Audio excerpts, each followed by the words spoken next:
നമസ്കാരം. നാട്ടുവാർത്തകൾ. ഷാരോൺ വധക്കേസിൽ ഒന്നാം പ്രതി ഗ്രീഷ്മയ്ക്ക് വധശിക്ഷ. വധശിക്ഷയ്ക്ക് പുറമെ 2 ലക്ഷം രൂപ പിഴയും തട്ടിക്കൊണ്ടുപോകലിന് 10 വർഷവും അന്വേഷണത്തെ വഴിതെറ്റിക്കുവാൻ ശ്രമിച്ചതിന് 5 വർഷം തടവ് ശിക്ഷയും ഗ്രീഷ്മയ്ക്ക് വിധിച്ചു. ഗ്രീഷ്മയുടെ അമ്മാവനും 3-ാം പ്രതിയുമായ നിർമ്മലകുമാരൻ നായർക്ക് 3 വർഷം തടവും കോടതി വിധിച്ചു. നെയ്യാറ്റിൻകര അഡീഷണൽ സെഷൻസ് കോടതി ജഡ്ജി AM ബഷീറാണ് ശിക്ഷ വിധിച്ചത്. അപൂർവങ്ങളിൽ അപൂർവമായ കേസാണിതെന്നും കോടതി കണ്ടെത്തി. ശാസ്ത്രീയ തെളിവുകൾ അന്വേഷിക്കുന്നത് പോലീസിന് വെല്ലുവിളിയല്ലെന്ന് ഡിവൈഎസ്പി MK സുൽഫീഖർ മാധ്യമങ്ങളോട് പറഞ്ഞു. ശാസ്ത്രീയ തെളിവുകൾ അന്വേഷിക്കുന്നത് ഇപ്പോൾ പോലീസിന് വെല്ലുവിളിയല്ല. കാരണം നമ്മളെ ഡിപ്പാർട്ട്മെന്റ് അതിന് സജ്ജരാണ്. നമ്മുടെ ഉയർന്ന ഓഫീസേഴ്സ് എല്ലാം അത്തരം പരിശീലനങ്ങൾക്ക് വളരെയേറെ ഇമ്പോർട്ടൻസ് കൊടുക്കുന്നുണ്ട്.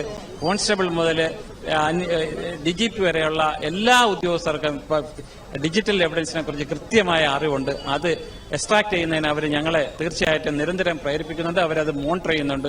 അതുകൊണ്ട് തന്നെ വരും കാലങ്ങൾ ഡിജിറ്റൽ എവിഡൻസുകൾ വളരെ ഇമ്പോർട്ടന്റ് ആയി മാറുമെന്ന് ഈ കോടതി വിധിയിലൂടെ തെളിഞ്ഞിരിക്കുന്നു. ഗ്രീഷ്മ ഈ അന്വേഷണ വേളയിൽ ഒരു സമയത്ത് പോലും അവൾ നടത്തിയ ആ ഒരു ഹീനകൃത്യത്തെക്കുറിച്ച് ഒരു പശ്ചാത്താപവും എന്നോട് പ്രകടിപ്പിച്ചിട്ടില്ല. ഞാൻ വളരെ പേഴ്സണലായിട്ട് പല പ്രാവശ്യവും ചോദിച്ചിട്ടുണ്ട്. പക്ഷേ അവൾ അതിൽ റിഗ്രറ്റ് ചെയ്തതായിട്ട് ഒരു സമയം പോലും എനിക്ക് തോന്നിയിട്ടില്ല. തീർച്ചയായിട്ടും ആ കാര്യം കോടതിയെ ബോധ്യമായി. കോടതിയുടെ വിധിന്യായത്തിൽ അത് പരാമർശിച്ചിട്ടുണ്ട്. തീർച്ചയായിട്ടും കോടതി മുറിയിൽ വിധി കേൾക്കുവാൻ ഷാരോണിന്റെ മാതാപിതാക്കൾ ഉൾപ്പെടെയുള്ളവർ എത്തിയിരുന്നു. പ്രതി സമർത്ഥമായ രീതിയിലാണ് കൊലപാതകം ആസൂത്രണം ചെയ്തതെന്നും പ്രായം കണക്കിലെടുക്കാൻ ആകില്ലെന്നും കോടതി നിരീക്ഷിച്ചു.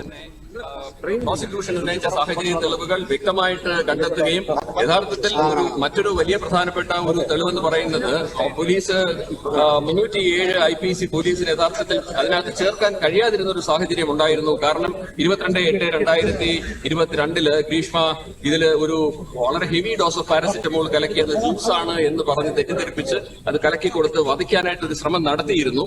പക്ഷേ ആ ശ്രമം അത് ഷാരോൺ രാജ് ജ്യൂസ് തുപ്പിക്കളഞ്ഞതുകൊണ്ട് കയ്പ് കാരണം അത് വിജയിച്ചില്ല. ഈ പ്രായത്തിന്റെ കാര്യം ഉന്നയിക്കേണ്ടി വരുന്ന ഒരു സാഹചര്യം എന്ന് പറയുന്നത് ഇപ്പൊ ക്യാപിറ്റൽ പണിഷ്മെന്റ് കൊടുക്കണമോ വേണ്ടയോ എന്ന് തീരുമാനിക്കേണ്ടി വരുന്ന സാഹചര്യത്തിൽ മാത്രമേ അത് വേണ്ടി വരുന്നുള്ളൂ. തെളിവെടുക്കുന്ന സമയത്ത് പ്രതി കുറ്റക്കാരനാണോ ഇല്ലയോ എന്നുള്ള സാഹചര്യം 2022 ഒക്ടോബറിലാണ് കേസിനാസ്പദമായ സംഭവം. ഒക്ടോബർ 14 ഷാരോൺ രാജിനെ ഗ്രീഷ്മ വിഷം കലർത്തിയ കഷായം നൽകി കൊലപ്പെടുത്തിയെന്നാണ് കേസ്. ആശുപത്രിയിൽ ചികിത്സയിലിരിക്കെ ഒക്ടോബർ 25 ഷാരോൺ രാജ് മരിച്ചത്.